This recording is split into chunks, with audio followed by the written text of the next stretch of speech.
దేవుని సేవకి పిలుపు ఉండాలి. బైబిల్ పట్టుకుని బయలుదేరగానే సేవ కాదు.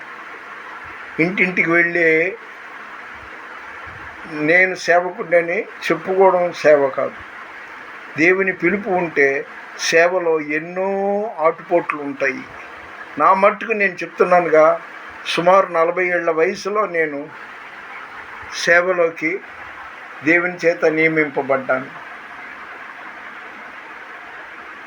ఈ వృద్ధాప్యంలో ఎన్నోసార్లు అపవాది నన్ను శోధిస్తుంటాడు.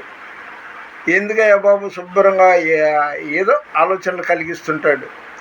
అందరూ ఉన్నా ఒంటరిగాడిని ఉన్నాను. భయంకరమైన ఎండ, ఆ గది అరకొరగా ఉంటుంది. అసలు దేనికి పనికిరాని, అద్దె వసూలు చేసుకుంటానికి పనికి వస్తాడు కానీ ఇంటికి వెళ్ళైనా నాకు ఏనాడు ఉపయోగపడలా. టెన్షన్గా అద్దెస్తుంటా. ఆటుపోట్లు, అవమానాలు, వాతావరణం. అందుకే యేసుప్రభు చెప్పిన 3 మాటలు చెప్పి ముగిస్తాను. 1, ఇరుకు మార్గంలో ప్రవేశించడానికే పోరాడాలి. నేను విశాలంగా ఉండాలి, స్కూటర్ మీద వెళ్ళాలి, కారులో వెళ్ళాలి, అపార్ట్మెంట్లు కావాలి అనేది కాదు. ఇరుకు మార్గంలో ప్రవేశించమన్నాడు. శోధనలు, నిందలు, అవమానాలు, అశాంతి, లోపాలు ఏవో వస్తుంటాయి. 1. 2,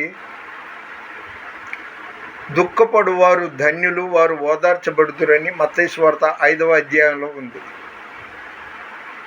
కేరింతలు వేసుకుంటూ ముప్పూట్ల పేకల మేర తింటూ హ్యాపీగా ఎంజాయ్ చేయడం సేవకుడి లక్షణం కాదు. బ్రదర్ ఏసన్న గారు నాకు ఆదర్శం. ఆయన పులిస్త్రాకులు ఏరుకు తిన్నాను, బీడీ కాల్చుకోవటానికి అవకాశం లేకపోతే ఎంగిలి చుట్టముక్కలు కాల్చాను అన్నాడు. అలాగే చాలామంది ఉన్నారు. Jacob P. చాల్ గారి తండ్రి కేరళ నుండి వచ్చి గుంటూరు జిల్లా ఏదో ఊరుంది, ఆ ప్రాంతంలో గుడిసెలో నివసించారంట. అది అవన్నీ దాటుకుంటూ వస్తే అంతము వరకు సహించువాడు ధన్యుడు. దేవుని సేవ ఎక్కువ ఆయనతో ఉండాలి. మనం దేవుని మీద ఆధారపడదాం. దేవుడు లోకం మీద మనం ఆధారపడకుండా ఆయన మనల్ని చూసుకుంటాడు. దేవుడు మెయిన్, అది గుర్తుపెట్టుకోండి.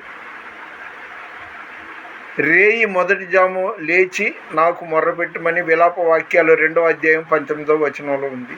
ఏదేమైనా కానీ కష్టాలు, నష్టాలు, శోధనలు, బాధలు, బలహీనతలు అంతము వరకు సహించువాడు ధన్యుడని మత్తయి సువార్తలో ఉంది. కాబట్టి నా అనుభవం చెప్పాలంటే పెద్ద చాంతాడంత ఉంటుంది. చావైతే లాభము, బ్రతుకుట క్రీస్తే.